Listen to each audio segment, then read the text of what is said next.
Bismillahirrahmanirrahim. Meneruskan konstruksi ayat ya. Misalnya begini, Anda jangan langsung menyalahkan Nabi Adam. Saya ini sering kampanye untuk membela Nabi Adam, karena banyak kiai yang cerita Nabi Adam itu salah melulu. Nanti kan kita di surga kan nggak perlu ngajukan kredit, nggak perlu punya istri cantik yang minta ke mall, karena kelebihannya bidadari itu cantik, tidak minta belanja. Sudah gitu di madu juga nggak protes.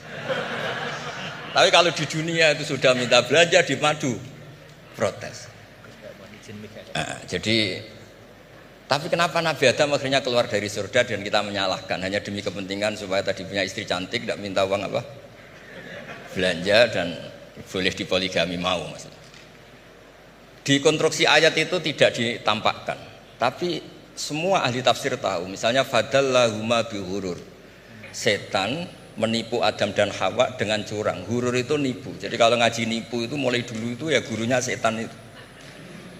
Jadi Nabi Adam itu di surga dengan penuh limpahan anugerah. Buah apa saja ada, makanan apa saja ada, enggak bayar. Tempat mewah leg juga enggak bayar. Kalau Anda di hotel leg sedikit aja bayarnya minta ampun. Akhirnya setan itu pura-pura nangis. Nangis terseduh-seduh. Akhirnya Nabi Adam menghampiri. Kenapa kamu nangis? Saya ini iba sama kamu, kasihan. Nikmat begini nikmat, pada akhirnya Anda ini mati. Karena Anda manusia, pasti mati. Kasihan sudah senikmat ini kemudian Anda mati. Pura-pura nangis, jadi lama ya nangis, acting itu. Akhirnya Nabi Adam tanya, lalu solusinya gimana? Terus setan tinggal numpangi. Hal adulluka ala syajaratil khuldi wa mulkil la yabla. Kamu mau tak kasih vitamin, makan pohon khuldi. Nanti kalau kamu makan itu terus abadi. Jadi terus setan, Nabi Adam mulai ragu ya, tapi Allah melarang saya makan pohon khuldi itu, sajaratul khuldi itu. Kamu tidak usah cari tafsirnya, itu anggur apa ketela apa duren, itu namanya orang kurang penggawean itu gak penting. Ketika Allah tidak jelaskan detail itu berarti detailnya itu tidak penting. Kamu sok penting nyari itu apa itu. Allah saja tidak menjelaskan, kok kamu yang manusia mau menjelaskan. Akhirnya Nabi Adam tanya, apa betul Allah itu melarang saya makan itu? Terus Allah cerita, wa qasamahuma inni lakuma laminan nasihin.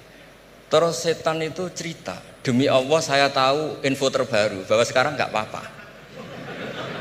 Jadi hukum terbaru itu.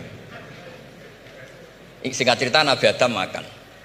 Ketika makan, berarti setan salah karena menipu Nabi Adam, Adam salah karena makan pohon khuldi tadi. Apa yang terjadi? Allah manggil Nabi Adam. Adam, kenapa kamu makan itu? Bukankah pohon-pohon yang lain, buah-buah yang lain itu cukup? Kenapa kamu makan yang saya larang itu? Terus jawab Nabi Adam ini yang unik, yang kita harus bela Nabi Adam ila yaumil qiyamah. Wa izzatika ya Rabbi ma'adzunnu anna ahadan yahlifu bika kadiban. Demi kehormatanmu ya Allah, ketika engkau disebut oleh setan, saya tidak pernah mengira ada orang berani mencatut nama engkau kemudian dia bohong.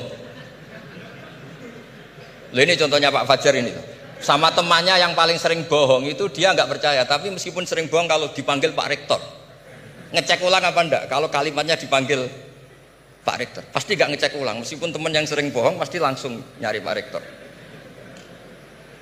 Saya misalnya sebagai murid Mbah Maimun punya teman yang sering bohong sekalipun, terus bilang Gus dipanggil Mbah Maimun, pastilah langsung ke sana, karena disebut nama itu orang sudah tidak berpikir jelimet. Ketika engkau disebut ya Allah, saya tidak pernah ngira ada orang mencatat nama engkau kemudian dia bohong, sehingga Allah itu haru sama Nabi Adam. Makanya Nabi Adam itu diusir. Ini meneruskan ayat yang dibaca Mas Masjid tadi. Diusir tapi disangoni. Dam, secara prosedur hukum kamu harus saya usir karena kamu melanggar. Tapi tak sangoni, lucu kan? Tak sangoni. Kamu baca ini ya. jadi unik.